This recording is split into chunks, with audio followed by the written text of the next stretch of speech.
I hear these waves as we approach Ellis Island, and I hear what so many before me heard.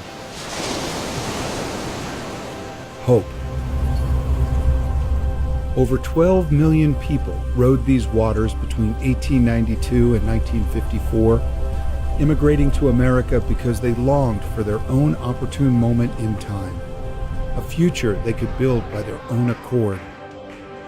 I imagine a room full of chaotic optimism. As many as 11,000 would walk these halls on any given day. They were men, women, husbands and wives, fathers, mothers, and children. They would go on to enter this country and shape the very foundation of generations to come. So many people in search for a hope found in the United States of America.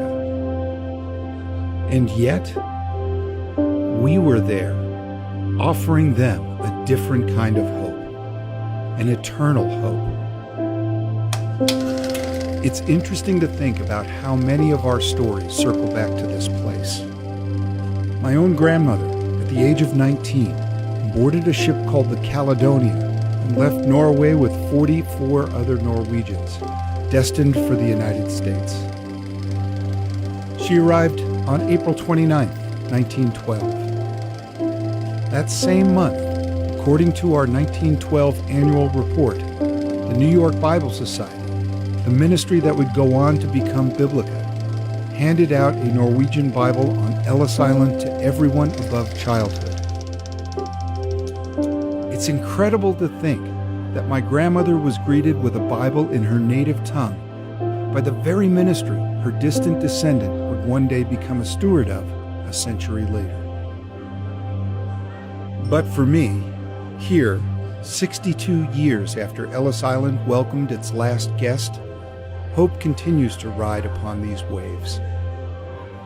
For when I hear them crash against these shores, I don't only think about my grandmother's story, or the millions who entered this country through these doors, or even the United States itself. I'm reminded of the true hope of our story. I'm reminded of the Savior of mankind. I'm reminded of Jesus Christ. For even these winds and these waves obey him. How great is our God.